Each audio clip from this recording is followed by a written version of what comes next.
And now, RSM, the Rams Sports Magazine Show.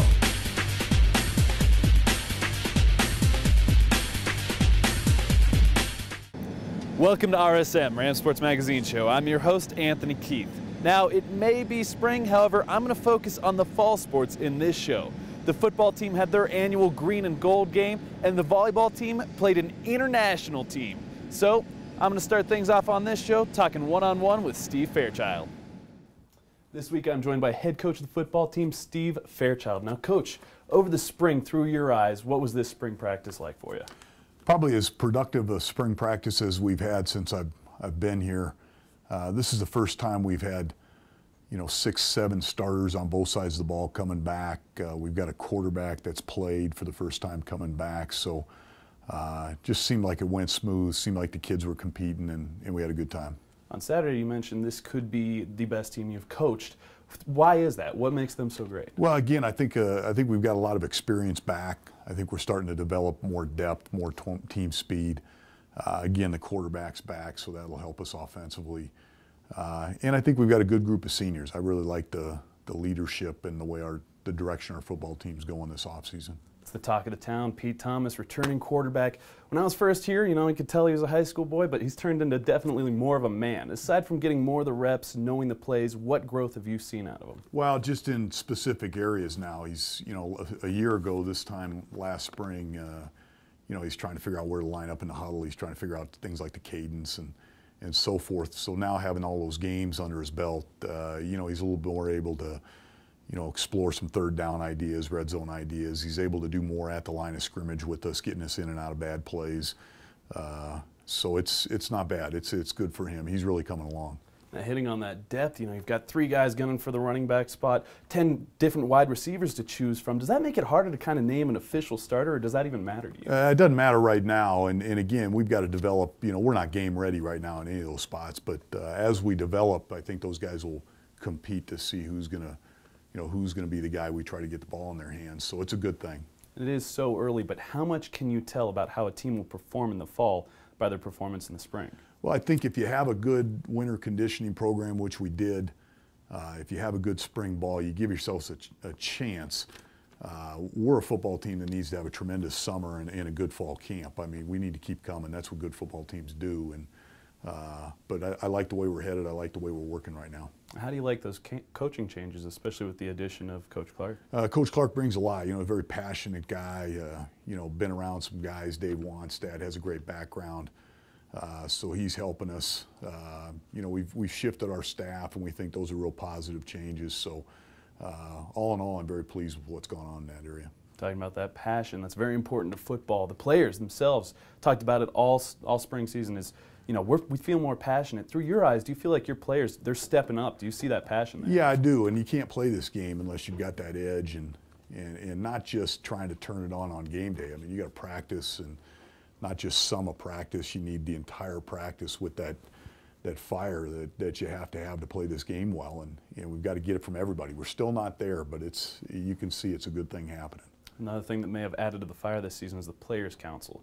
How'd that come up? How do you feel after the spring practice it went for you? Well, I just think we've got some guys that, when you start talking about Pete Thomas and Mike Sisson and a number of guys, Mike Arakpo, Chris Wokey, and I'm not naming all of them, but we've got some guys that I know I trust. And I know they'll talk to players, they'll get a barometer of the team, but they'll also not be afraid to say what they think to me. And they're great leaders. So the time was right to do something like that. Obviously, character is very important in any sport, any aspect of life. How much of a focus is that on your football team? Well, it's really all that matters, because the world's filled with talented people that don't succeed. It's the people that work hard, do the right thing when nobody's looking. Those are the ones that get ahead in life. And again, talking about the player council, I think we've got some guys out in front of our football team that really have great character. Great. Now, spring game on Saturday gave the players an opportunity to perform in front of the fans during practice. How do you feel the team did? Well, spring games can always be a little bit sloppy because you start to get nicked up in a spot or two, and then you divide your team in half, and sometimes there's just some areas you're not capable of playing well, and they're not playing together a lot, and in those formats. But I thought it was a good deal. I thought we had some nice things. Some guys shined. You know, Derek Good. I thought our running backs, Raymond Carter, did a nice job. You know, some of the backup quarterbacks played well, McPeak, and so there are some good things that came out of the spring game. The ending this year much better than last season's? Oh yeah, we didn't finish by any stretch of the imagination the way we should have last year, and you know, for a lot of reasons, but they're just excuses at this point. Every team's different. You know, we'll reload and get it rolling here pretty quick. Definitely. Now, touching on those leaders on the player council, who do you feel is there really kind of a team leader? Is there somebody that's stepped up into that position, or offense, defense? You know, I think you look to Mike Sisson and Mike Rakpo on the defense side of the ball. You know, Nuku's had his best spring. He's a senior. Elijah Blue Smith's a talented player that we moved to corner. So I think we've got a good nucleus defensively. You know, offensively, Pete's done a tremendous job. Even though he was a true freshman last year, I think by the end of the year, the kids were rallying around him. Weston Richburg, you know, is a freshman All-American center that's our team respects and looks up to. And we've got some other senior offensive linemen. So we've got a good thing going. We've got a good group of people out in front. Got a great core. Now that it's summer, what's on your agenda? Well, I think, you know, we're doing a little recruiting right now. We got to finish up, the players got to finish up this semester strong academically, you know, next couple of weeks. And then we kind of give them a couple weeks off, and then first part of June we start an 8-week summer session where the coaches aren't there, but the strength and conditioning people are. And again, that's a very, very important part of our off-season program, getting ready for fall camp. How much of that upcoming season is in your head right now, thinking about each individual game, or is it you know, waiting? The only one that matters is we open up on the road, which is always tough, and it's a conference game at New Mexico, and we'll do all our preseason work geared towards that game. And what was the big point you were trying to drive across to your players during this spring practice session? Well, I think, you know, the big point now as we come out of spring is good football teams just continue to improve. You know, last fall we did not do that. But we've got to have a great summer, great fall camp, and we just got to continue to keep getting better every chance we get an opportunity to go out there and practice. And if we do that, we'll have a successful season. Definitely. Last question, Coach. What's your message to the fans?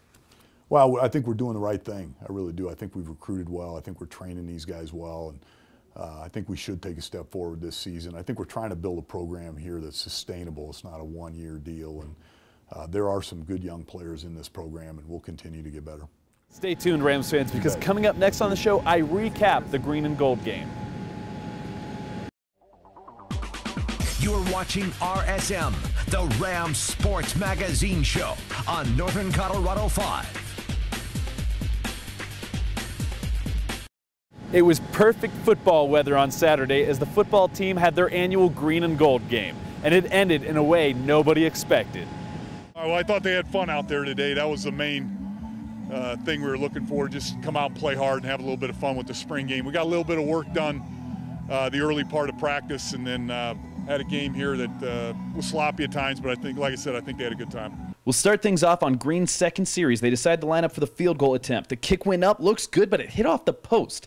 That's the kind of thing that crushes a team's spirit.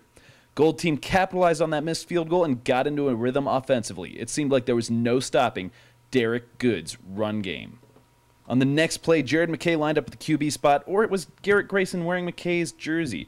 Anyway, on the third series, Gold team gets on the board first. With no response from Green, Gold team takes advantage of their fourth series. The former walk-on Derek Good had 10 carries for 75 yards, and on that play, a second touchdown for the Gold team. Jump to Green team's fifth series after a fumble recovery. Quarterback M.J. McPeak in the game. Now, after the snap, he gets grabbed by the foot. Still gets the pass off to Brett Etherton for the 9-yard touchdown. There's a glimmer of hope, but it's only a glimmer. Gold team gets started on their sixth series, what was supposed to be the last of the game, but quarterback Garrett Grayson fumbles the ball in the exchange to Derek Good, giving the Green squad one last chance at redemption. Sophomore running back Chris Woke had to give Derek Good a run for his money. The Thunder Ridge grad had 13 rushing attempts for 52 yards, averaging 4 yards a carry.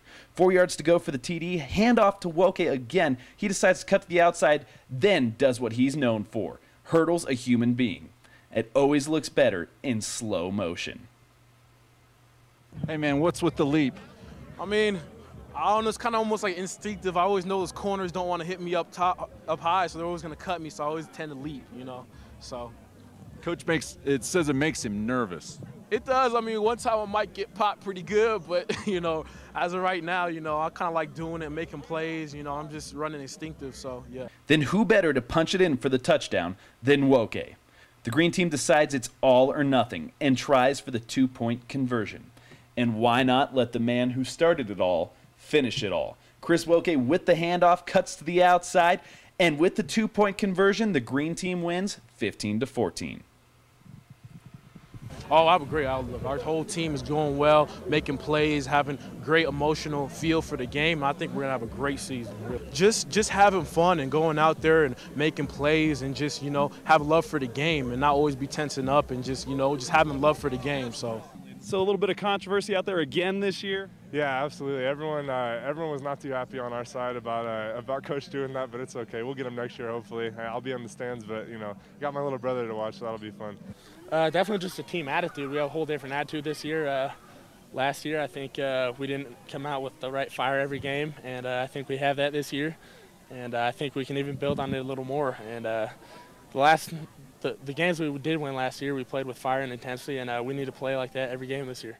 Up next on the show, I'm going from the field to the court as I check in with the volleyball team for an interesting game in the offseason.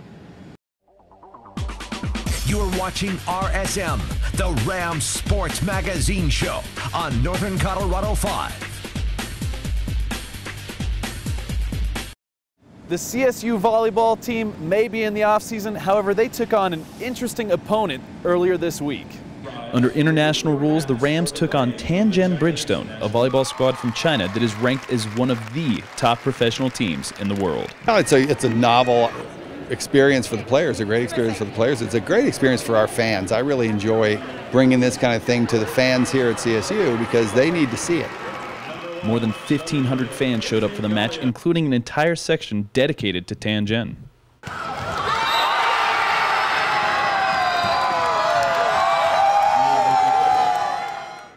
Sophomore Izzy Gaia led the way defensively for the Rams as she tallied 23 digs. After this, I'm feeling a lot more confident because I know we can play at a high level because they are a very good team. But again, there's a lot we need to work on, and 2-a-days next fall, that's gonna help us a lot also. And what do you feel you guys need to work on? I mean, honestly, we have to work on everything. I don't know if you know, but everybody's fighting for their positions, you know, all around. So all around we have to improve in every single way. So. Colorado State claimed the first set 25-19 and the second 25-23, but it was all Tianjin for the rest of the match. Their discomfort and our size helped us win those 2 games. When they started adjusting to that and getting comfortable with that, and they were serving and passing better, you know, we weren't able to stay with them, and that's something we have to learn. And these are corrections we can make. These are improvements we can make. In the 3-2 loss, Gaia felt the effects of junior Evan Sanders' choice to transfer schools and the loss of 4 seniors. It's so crazy, like when we do our pregame stuff in the locker room, it's like, I was like, this is so weird because we don't have like our 4 seniors. It's so crazy. But I mean, people naturally just start like filling in those shoes. You know, definitely miss them a lot, but that's what just has to happen naturally. We have advantages in our size and block. They have advantages in serve, pass, and defense. And you know, we needed to be a more terminal team from the outside today, and we weren't. I think. I mean, this was a real match environment. The players were hyped. They were focused. So it was good for us, and it exposes some things that we need to work on. Now, without Danielle Minch, Jackie Davison, who's really stepping into that leadership role? Kate Steffen is really stepping into it. I think Dana Cranston is a great leader, and I think, you know, you have people like Michelle Smith who have a great deal of maturity, who are playing an important role for us now and haven't been in the past, and Megan Plord. So we got some good kids leading the team. How confident are you feeling about this team right now? I feel good. Tonight made me feel really good about where we're at and how much better we've gotten. And so, you know, we build from this. We can still get better, and the players need to understand that. One sport that is in season is the women's water polo team. As they prepare for conference, I talked one-on-one with their head coach. Stay tuned. You're watching RSM, the Rams Sports Magazine Show on Northern Colorado 5. Welcome back to the show, Rams fans. The women's water polo team is preparing for conference, so I had to talk one-on-one with their head coach. Rams fans, this week I'm joined by head coach Mike Moody of the women's water polo team. Now, Coach, I got to know, conference is coming up this Friday. Are you planning on making some waves, pun intended? Yeah. I mean, we're going in seeded fourth, which is the highest we've ever gone into this conference tournament now in 7 years in existence. And the first round is against Cal State East Bay. And we actually matched up with them last year in the first round, and we upset them. So really, we're just looking to take one game at a time, and it's going to be an emotional game. Cal State East Bay is hosting our conference tournament this year, and so I imagine they're going to have a home crowd, and it's going to be really exciting. But what does that do for you guys heading up into this matchup? You know, they've got the home crowd, and you're coming from Colorado just a day prior. We're used to traveling. We travel all year long, and we had a really tough schedule this year. We played a number of top 20 teams in the country this season and traveling. So our girls are really used to traveling, and we're just fortunate that we get to travel out there a day ahead instead of the day of or the night before. So, can you talk about that regular season schedule and what it's done to prepare you for this? It's done a lot of great things physically. You know, we're playing those top 10s, UCLA, ASU, Michigan teams, and La Loya Marymount University, who's in our conference. They're very physical teams, and physically it prepares you, as well as mentally and emotionally. Those games they're tough, and you got to go in and play very smart water polo, safe water polo, and so those are the things John Mattos and I talked about back last year about our schedule and setting that up and playing a tough schedule. So we're prepared for the mental side of this tournament. How mental is this sport? I mean, obviously it's physically aggressive, but what's the mentality like? You know, at any level, at the collegiate level, when you're talking playing some of the best teams and best athletes and coaches, the mental side's huge. Mentally preparing, making sure you stay calm and not freaking out. I think it doesn't matter what sport that you're playing at this level, mental is very, very key. Cal State East Bay, it's one of 4 Cal State teams. It gets a little confusing, right. But early in the season you took them down 10-9. Talk about that team a little bit and how the matchup is. They're a very physical and grabby team, and that's just the way they play, and we're excited about that. I like a physical game. So we're prepared for that. When we played them earlier this season, they've mixed their defense up between a zone defense and a man-to-man defense. And we just need to make sure offensively we make the adjustments and recognize what type of defense they're playing. And then they counter. They have a very good transition game as well, same with us. So I expect a more up-tempo game. And then on our offensive side, we just need to take care of the ball and make the adjustments necessary to their defense. And then on our defense, we've done a good job this year playing good team defense and really dictating to teams what they're going to do. And that's kind of our game plan for this weekend. Is there really a leader on this water polo team, or? We have, you know, each girl does a good job in their own way. Our 2 team captains, Aspen Rapp does a great job leading in multiple different ways. Callie Berry's the other captain. She's a junior. And then you have Orshi Nadasti, Allison Pavlik. We have a great upperclassman leadership through experience, talent, and being vocal. And really at the end of the day, I would say everybody's doing a good job doing their job, their role. And it's really fun and exciting to watch the girls come together as a team. Yeah, I bet. Now, what's your confidence level like heading into this championship tournament? I think the girls and I would agree that we're in a better place than we were last year. We're deeper on our bench. Our experience level is better. Size and speed and strength is all there. And our whole motto all year long is one game at a time, one period at a time. So really we're just looking for that first game on Friday against East Bay. But, you know, they're going to be a tough game, and a tough team. We're not going to overlook them. But I feel that we're confident and we're ready. I like that motto, simple and to the point. Well, Coach, I want to wish you good luck this thank Friday. You very much. Deep run in the tournament, and who knows, first place. We're hoping for that. That's what we like to do.